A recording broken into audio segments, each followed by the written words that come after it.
Your next album, Tyranny and Mutation, continued the upward trend for you guys, outselling your debut, as I understand it.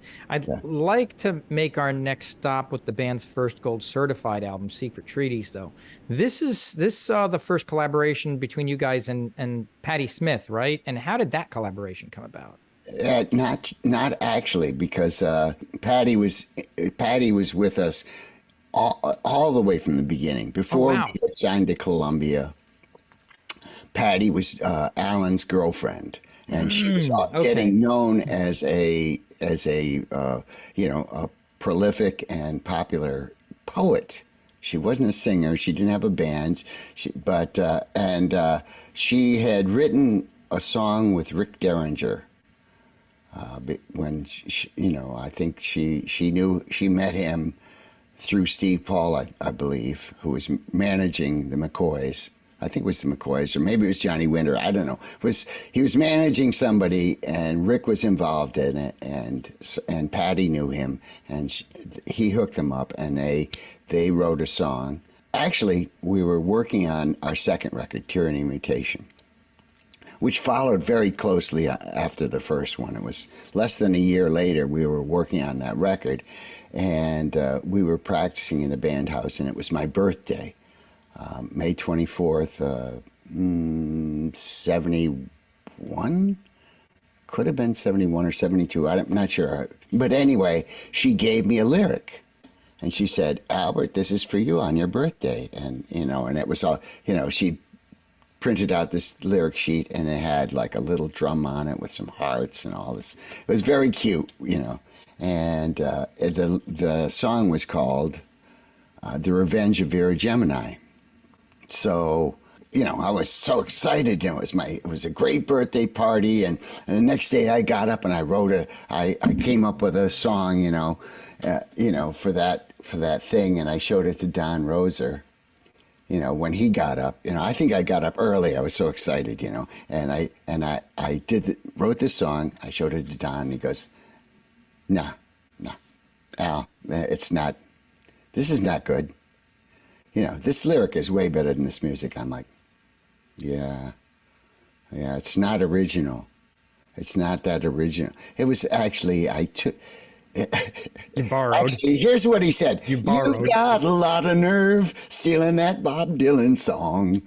And I'm like, oh, you could tell, right? And he's like, yes, because she had already told me that I share a birthday with Bob Dylan. So, and when I first saw it, I said, oh, you wrote a song about you. He said, no, that's about Bob Dylan. I said, oh, is that his birthday? Is the same day?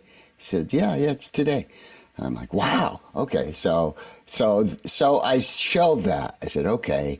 And I said, Patty, you got anything else? She goes, yeah, I got this song, Baby Ice Dog. So I wrote something to that, which I stole a bunch of Blues Project licks, So Apology, Danny Kalb and Al Cooper, but yeah.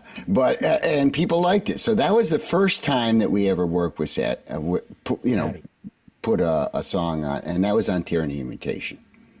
So now you've got three full albums out, and next comes your Yeah. live album, On Your Feet or On Your Knees, which Mhm. went straight to gold. Did you Mhm. guys have any idea that the live album was going to take off like it did? Any inclination or hunch? We had hoped it would. I mean, we also, because the first three records, the first record was mixed by David Lucas, and although it was okay, it kind of didn't. It kind of had a lo-fi sound, and then the second record was the engineer who worked for Columbia, and I can't remember his name, but it's on the record. But anyway, he mixed the second one, and then he mixed the third one with Sandy and Murray. And by the third record, we'd recorded that in Columbia's 31st Street Studios, which was a fantastic place. It was where Miles Davis recorded a lot of his. It was a big church on 31st Street, and he recorded the record that he made with Gil Evans there, and I think a lot of jazz records were made there, and also some rock records. And while we were there, we were making this record, going, "Oh my God, this record is fantastic! It sounds amazing!" It sounded like, it sounded extremely hi-fi and really great. And then we listened to the final mix, and we're like, "Oh, what did you do?" And they're like, "Well, you don't like it? It's great. It's great." We're like, "We hate it." It didn't sound like this. They mixed it while we were out on tour, and we came back and we're like, this was all of our opinions. We were like, this is not working for us. And at the time, we were, I think the second or third Aerosmith record was out. And we said, who mixed that? Oh, Jack Douglas. So we said, okay, you guys can produce this next live record, but Jack Douglas has got to mix it. And of course, when the record was done, when the recordings were made, I was like, this is terrible. There's feedback throughout the whole thing. It's like we don't even sound that good. We're making all these mistakes because the PA is so terrible. And somehow Jack Douglas made it sound amazing. And so, when we heard what he had done with it, we're like, oh my God, we got to work with him forever.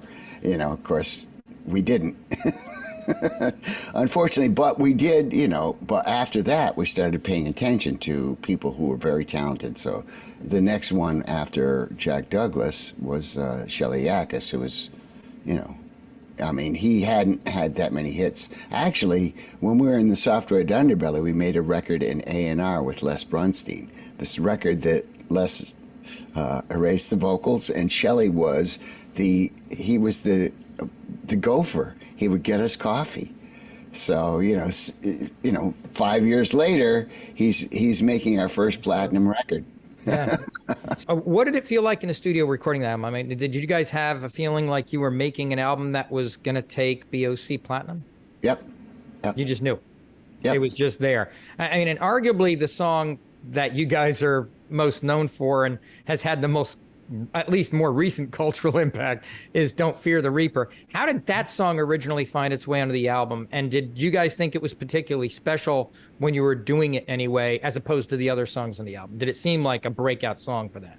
Okay, well, I have to say that I was there right as Don was making it. So, I wasn't with him in the room, but he called me up one night, and I had been working on some songs, and he, for this new record, I'm like, we've got to come up with even better stuff than last time, and it's got to be a little bit more accessible, because this whole thing about trying to be oblique, it may be working against us a little bit. So we decided we wanted to have something that was more accessible, and that's why we brought David Lucas back in, because as a jingle producer, he knew how to please all the people all the time. Sandy Pearlman, he only wanted he wanted fanatical following. He did not care if it was huge. He just wanted people to love the band, those certain people that it would resonate with, which is kind of, it's not, he knew about music and about fandom and stuff like that. So that was a good thing, but at the time, by the time we came to make that record, we realized we had to shift a little bit, and so he played it for me on the he just played the guitar riff, and I'm like, hey, oh yeah, really once you hear the catchy. riff. That's a good riff, And so he said, well, I'm gonna put some vocals on it, and I'll bring it to I think we were going on the road like 3 or 4 days later. He said, I'll bring it, and you can hear it, put it on your Walkman. So I came, I met him at the airport, and he gave me the cassette, and I put it on, and we're flying to Seattle, right? And I'm like, oh my God, this is so good. This is really good. This is a hit. This is a hit. He's like, well, maybe, I don't know. It doesn't quite fit the group, And there were some people in the group who were like, this is not us. This is, come on. How am I going to sing this? And I'm like, no, I don't care who sings it. This is a hit. This song is it's got it. You know, I just knew it was a hit. And then we got to Seattle. I had a girlfriend, Monica DeMeo was my girlfriend in Seattle, and I hadn't seen her in a while. And I said, Monica, you've got to hear this. And so I played it for her, and she started crying. I'm like, wow. She's like, this is so beautiful. I'm like, yeah. Isn't it great? She's like, yeah. Did you write this about me? I'm like, I didn't write it, Monica. Don wrote it. She's like, oh, okay, so you're not breaking up with me. I said, no. Yeah. And I never did. She broke up with me, but anyway, that's another story. That's another story.